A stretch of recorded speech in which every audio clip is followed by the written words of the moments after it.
Hey everyone, today, we're diving deep into the finale of Seoul Busters, the crime comedy series that gave us everything from lovable detectives to chaotic cases and a captain with a mysterious backstory we've all been dying to uncover. In this video, we're going to break down those final twists, talk about each character's growth, and, of course, decode that heartwarming yet bittersweet ending. So, buckle up, because this is going to be one wild ride.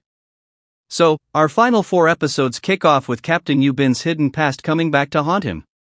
It turns out he's not just the tough-as-nails leader we know and love, he's also a man with a truly heartbreaking backstory. Years ago, Yubin lost the love of his life, Jae-in, under some very mysterious circumstances.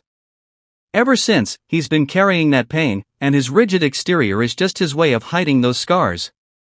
But as only Seoul Busters could, this tear-jerking moment gets interrupted by the team's wild imaginations.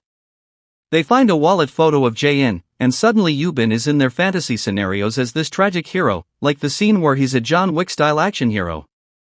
I mean, who doesn't love a little accidental comedy with their drama? This emotional case begins to spiral as clues start mirroring Jae-in's unsolved murder. And in a jaw-dropping twist, the culprit turns out to be none other than Yubin's close friend and mentor from his police academy days. Talk about betrayal. This case isn't just about catching a criminal anymore, it's personal for Yubin. He's finally confronting the ghost of his past, even if it means facing off with someone he once trusted. Of course, Yubin isn't the only one facing challenges. His team has a rough road of their own, especially Young-hwan, who ends up the star in a voice-phishing operation gone wrong. Turns out, playing the hero comes with a few complications. Tensions rise fast, especially between Young-hwan and Jung-ryuk. Their unresolved jealousy finally erupts, nearly tearing the whole team apart. And, just as things seem to be falling to pieces, Yubin brings the team together the only way he knows how, by dragging them through a little more discipline and even giving out an awkward, hilarious hug that breaks the ice. It's a classic Seoul Busters move. Sure, they're an oddball group, but when the chips are down, these detectives have each other's backs. After that, it's back to the mission, with each member finally stepping up, showing they've learned a thing or two from their time in this chaotic team. Then we reach the climax, Yubin's hunch about the professor. We were all hoping he was wrong, but this is Seoul Busters, where even the nice guy is never as innocent as he seems. Each detective plays a critical role in piecing it all together. Tanshik catches a scratch on the professor's arm that matches a witness description, Jung-ryuk stumbles upon a key piece of evidence hidden in one of the professor's books, and Min-seo pulls off a clever confrontation, luring him right back to the crime scene. And the final showdown? It's classic Seoul Busters. Yubin sets up an intricate trap, which, true to form, involves a rubber chicken as a distraction. It's just the right blend of comedy and suspense to capture the heart of this series. Our detectives finally get justice for Jae-in and reveal the professor's twisted plot. With the case wrapped up, we hit the series' final moments, Yubin's farewell. He's about to move on to a new assignment, but of course, the team won't let him go without a proper send-off. In typical Seoul Busters style, that means silly dancing, wild partying, and probably more karaoke than any captain could handle. They're saying goodbye, but they're also celebrating just how far they've come together.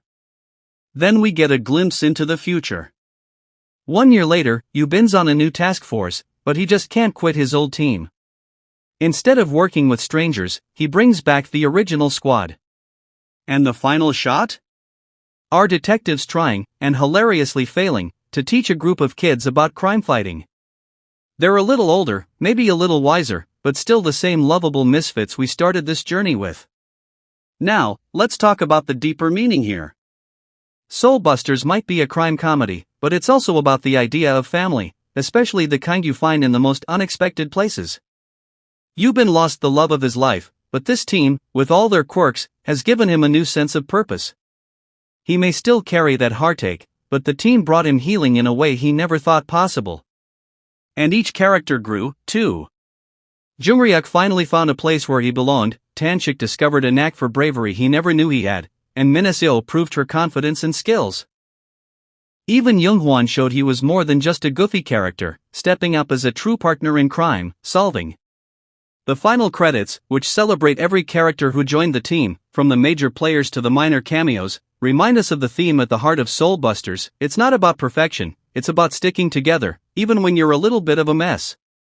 Alright, now that we've unraveled the ending, I want to share some of my personal thoughts on Seoul Busters because, honestly, this drama turned out to be something special for me. Truthfully, the only reason I started this series was because of Kim Dong Wook. I loved him in Find Me in Your Memory and The King of Pigs. He's got such a magnetic presence. And with the show's premise reminding me a bit of The Fiery Priest, I was definitely intrigued. From the start, this drama just clicked. The actors were phenomenal, especially with their spot-on comedic timing. One thing I really appreciated was how they kept things light, even while diving into some pretty serious cases. So many shows start off funny but end up getting way too heavy by the end. But Seoul Busters struck that perfect balance. It didn't let the comedy take away from the heavier themes, nor did it get overly serious. And can we just talk about Kim Dong Wook's goofy smile? Every time he flashed it, I couldn't help but smile too. The 20 episodes flew by, and when it ended, I realized how much I genuinely enjoyed this refreshing blend of comedy and thrills. It's such a shame that Seoul Busters is flying under the radar for many K-drama fans because it truly deserves more recognition. Sometimes, you just need a good laugh, nothing complicated, just something that brightens up your day. And this drama provided endless laughs for me. Each week, I found myself genuinely looking forward to the new episodes. Even on tough days, Seoul Busters never failed to put a smile on my face, and I think that's something really special. Thanks for sticking with me through this breakdown and my final thoughts on Seoul Busters. If you have your own take on the series, or if you've got any favorite scenes or actors, drop them in the comments. And, of course, don't forget to subscribe for more deep dives into dramas like this. Until next time, keep watching those dramas and remember, sometimes we all need a little comedy in our lives.